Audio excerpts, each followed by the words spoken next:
Additional SP इसमें दिन रात लगे हुए थे उसके बाद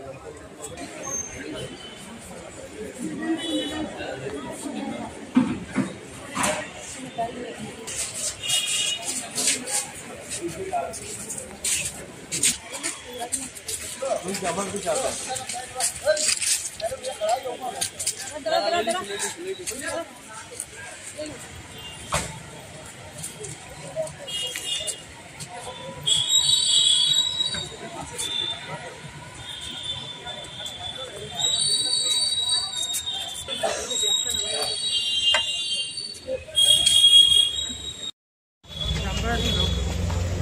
लो ना रास्ते सामने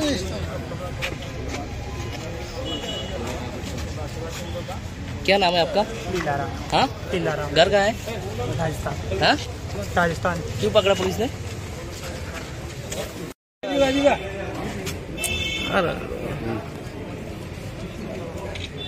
ले ले ले इस रूम में बैठे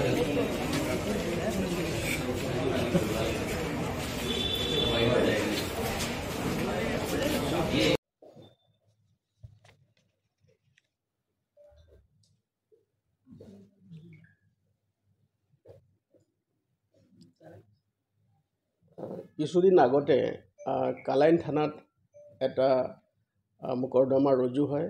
মোকৰ্দমাটো যিজনে মোকৰ্দমা দিছিলে মানুহগৰাকীয়ে আমাক জনায় যে তেওঁৰ নিজৰ এগৰাকী ছোৱালী নাবালিকা ছোৱালী তাইক চাকৰিৰ প্ৰলোভন দি এটা চক্ৰই ইয়াৰ কালাইন অঞ্চলৰ পৰা লৈ গৈছে আৰু লৈ যোৱাৰ হায়দৰাবাদলৈ লৈ যায় আৰু হায়দৰাবাদত লৈ যোৱাৰ পাছত সেই ছোৱালীজনীৰ কোনো সংসূত্ৰ পোৱা নাই। গতিকে সেই সংক্ৰান্তে যেতিয়া আমি এটা মোকৰ্দমা ৰুজু কৰোঁ আৰু মোকৰ্দমা ৰুজু কৰি আমি জোৰ তদন্ত আৰম্ভ কৰোঁ আৰু সেই সংক্ৰান্তে স্থানীয় যি ৰাইজ আছে গুমৰা চাহ বাগিচাৰ ৰাইজ সকলো ৰাইজ আমাৰ ওচৰত আহিছিলে। তাৰপিছত বিষয়টো আমি গুৰুত্ব সহকাৰে লৈ আমি তাক টেকনিকেল এনালাইচিছৰ জৰিয়তে আমি নিশ্চিত কৰোঁ যে সেই নাবালিকা ছোৱালীগৰাকীক ৰাজস্থানৰ এটা কোনোবা অঞ্চলত নি এই দুষ্ট চক্ৰই বিক্ৰী কৰি দিছে। গতিকে সেই সংক্ৰান্তে যেতিয়া আমি আৰু বিশেষভাৱে তাৰ যি অনুসন্ধান আছে তাৰ ভিতৰত আমি যেতিয়া আৰু ভিতৰলৈ সোমাই যাওঁ তেতিয়া আমি ৰাজস্থান ৰুৰেল ৰাজস্থানৰ মাননীয় আৰক্ষী অধীক্ষক ডাঙৰীয়াৰ লগত যোগাযোগ কৰোঁ। তেওঁৰ নাম হ'ল আনন্দ মিশ্ৰা, IPS অফিচাৰ হয়। তেখেতৰ লগত যোগাযোগ কৰি তেওঁ সম্পূৰ্ণৰূপে আমাক সহযোগ কৰে আৰু লগে লগে আমাৰ বিষয়টো যেতিয়া মাননীয় আৰক্ষী সঞ্চালক প্ৰধান ডাঙৰীয়াৰ আমি দৃষ্টিগোচৰ কৰোঁ আৰু লগে লগে তেওঁ আমাক নিৰ্দেশ দিয়ে যে অতি শীঘ্ৰেই সেই মহিলাগৰাকীক উদ্ধাৰ কৰি আনিব লাগে আৰু লগে লগে আমি এটা বিশেষ দল এটা গঠন কৰোঁ। আৰক্ষী দল এটা WSI মহেশ্বৰী দাসৰ নেতৃত্বত 4জনীয়া এটা দল ৰাজস্থানলৈ যায় আৰু ৰাজস্থানলৈ গৈ ৰুৰেল ৰাজস্থানত এটা অভিযান আৰম্ভ কৰে আৰু ৰুৰেল ৰাজস্থানৰ যি ঠাই আছিলে যিটো আৰক্ষী থানা আছে সেই থানাটোৰ নাম হ'ল চানুৱাজি PS। চানুৱাজি PSত যেতিয়া আমাৰ পুলিচৰ দলটো উপস্থিত হ'ল তাৰপিছত তেওঁলোকে সম্পূৰ্ণ সহযোগ কৰিছে। তাৰ এটা গাঁও অঞ্চলত বিশেষ অভিযান চলাই থাকোঁতে সেই ছোৱালীগৰাকীক আমি উদ্ধাৰ কৰিবলৈ সক্ষম হ'লোঁ আৰু ছোৱালীজনী উদ্ধাৰ কৰাৰ সময়তে তাত এটা মানে এটা ঘটনা সংঘটিত হ'ল। সেই ঘটনাটো হৈছে যে আমাৰ অসম আৰক্ষীৰ যি ইউনিফৰ্ম আছে সাজ পোছাক আছে দেখি ওচৰৰে ছোৱালী এজনী দৌৰি আহিল আৰু দৌৰি আহি তেওঁ আমাৰ যি ইনভেষ্টিগেটিং অফিচাৰ আছিলে WSI মহেশ্বৰী দাসক তেওঁ লগ ধৰি হাতত ধৰি কৈছে যে তাইকো কোনোবাই নি সেই অঞ্চলত বিক্ৰী কৰি থৈ গৈছে, গতিকে তাইক উদ্ধাৰ কৰি লৈ যাব লাগিব। ঘটনাটো অতি পেথেটিক ঘটনা। যেতিয়া আমাৰ দৃষ্টিগোচৰ হ'ল, তেওঁ যেতিয়া আমাক যেতিয়া জনায়, আমি লগে লগে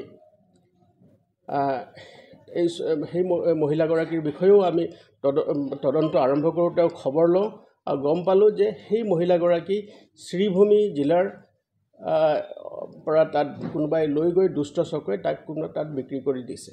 আৰু লগে লগে আমি এই সংক্ৰান্তে তেওঁ যি আৰক্ষীৰ যি বিষয়া আছিলে তেওঁক জনাওঁ ৰাজস্থানত, আৰু লগে লগে তেওঁলোকে আমাক সহযোগ কৰে।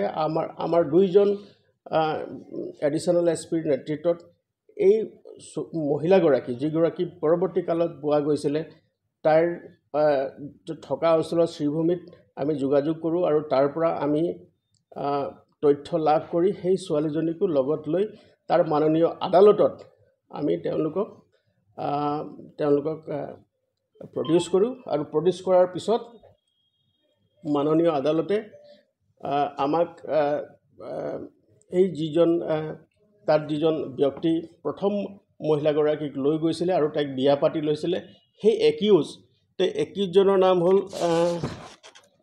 হ'ল লীলাৰাম। সেই লীলাৰামকো আমি ধৰিবলৈ সেই সময়তে সক্ষম হ'লোঁ। তেওঁ ৰাজস্থানৰ, তেওঁৰ ঘৰ হ'ল মানপুৰা, ৰাজস্থান তেওঁৰ ঘৰ।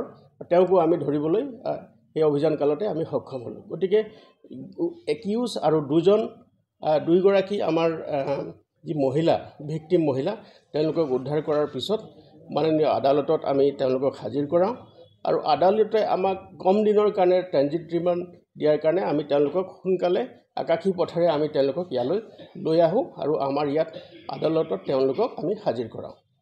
তাৰপাছত পৰৱৰ্তী কালত যিজন মেইন একিউজ আছিলে লীলাৰামক আমি এৰেষ্ট কৰিছোঁ আৰু তেওঁলোকক মহিলাগৰাকীক স্বাস্থ্য পৰীক্ষা কৰাৰ পাছত তেওঁলোকৰ পৰিয়ালবৰ্গৰ হাতত মহিলাগৰাকীক আমি যি আইনী ব্যৱস্থাৰ মতে আমি অৰ্পণ কৰিছোঁ। আৰু বৰ্তমানো আমাৰ এই তদন্ত প্ৰক্ৰিয়া চলি আছে।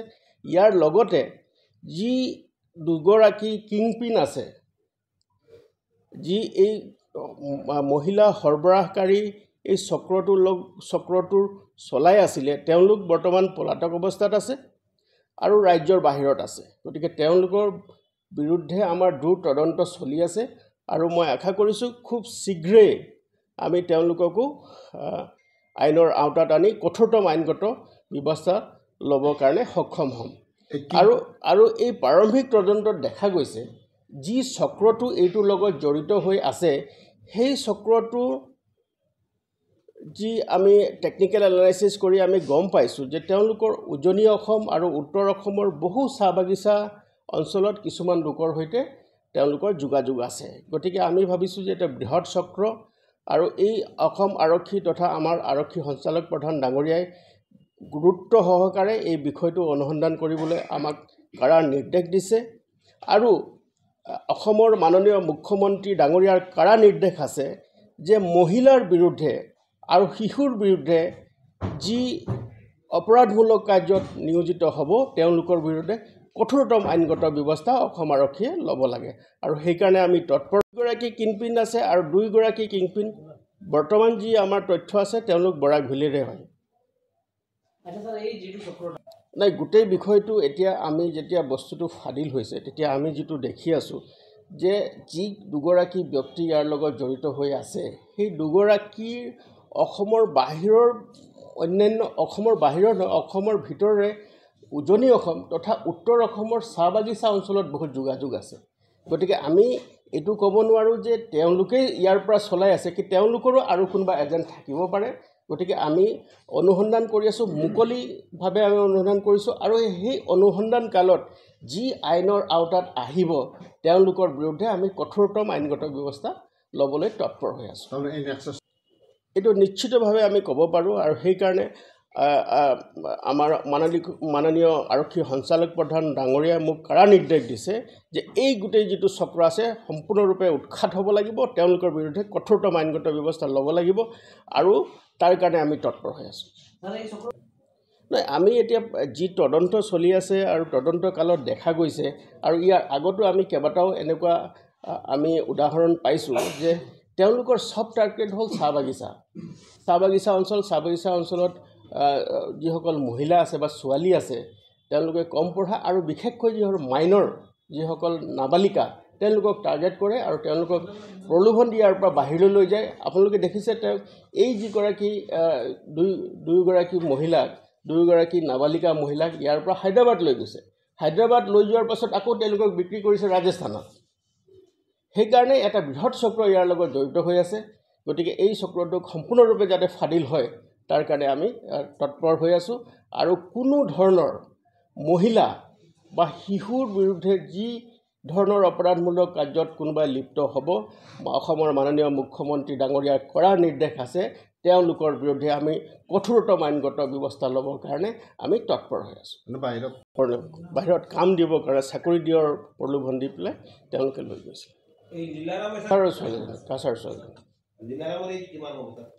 লীলাৰামৰ বয়স মানে 60 ওচৰা-ওচৰি হ'ব।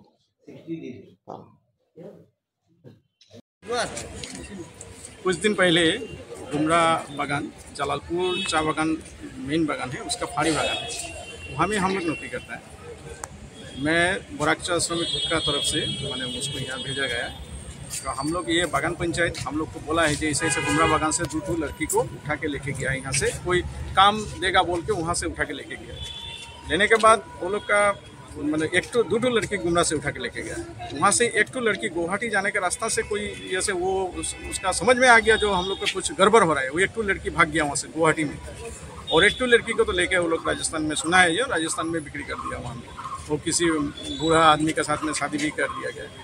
तो ये हम लोग का नॉलेज में आने के बाद हम लोग साथ बागान पंचायत लेके हम लोग बोराकचा श्रमिक यूनियन का जनरल सेक्रेटरी राजदीप ग्वाला जी का यहाँ में आया, उनसे बात किया। उस दिन हम लोग का करीमगंज का MP कृपानाथ माला जी वो वहाँ में थे। तो दोनों से बात करने के बाद राजदीप ग्वाला जी यहाँ में SP सर को फ़ोन किया। फ़ोन करने के बाद सब बताया, तो बोला ठीक है वो लोग को हमारे पास भेज। तो बाद में हम लोग आने के बाद वहाँ में उनके साथ बात करने के बाद सब डिटेल्स उनको बताने के बाद उन्होंने जो मतलब स्टेप लिया ये मतलब क्या बोलेगा कासार पुलिस का ये प्रशंसा का बात है। वो उनको बोलने के बाद वो साथ गुमरा थाना में या कालाइन थाना में फ़ोन करके हम लोग के सामने सब डिटेल्स लेने के बाद बोले ठीक है आप लोग जाइए, हम लोग देख रहे हैं। बाद में 2-3 दिन के बाद ही देखते हैं वो लोग मतलब लेके आ गया उनके लोग को। तो ये जो मतलब हम लोग का कासार का SP नुमाल महतो महाशय जी को मैनी थैंक्स, और असम का मुख्यमंत्री श्री हिमंत बिश्व शर्मा जी को भी मैनी थैंक्स, जो उनका ये नेतृत्व से आज हम लोग बागान का श्रमिक कम से कम थोड़ा बहुत मतलब सपोर्ट मिलता है कि हम लोग का कोई अगर ऐसा हो जाए तो उनका यहाँ से हम लोग का ये न्याय विचार मिलता है। और हम लोग का बोराकचा श्रमिक यूनियन या हम लोग का बागान पंचायत का तरफ से हम लोग यही पुलिस प्रशासन को ये बोल रहा हूँ कि जो दूसरी व्यक्ति है उसको इमीडिएटली पकड़ के, जैसे गंगा गंजू जैसे व्यक्ति है या शिप्रा दास कालाइन बाजार का, वो लोग को पकड़ के वो लोग का एकदम मतलब एक तो दृष्टांत होना चाहिए, जो ऐसा शास्ति होना चाहिए। यही उम्मीद करता हूँ असम पुलिस तथा हम लोग DGP सर भी है और SP सर है, सबको थैंक्स बोल रहा हूँ जी ये काम के। Thank you.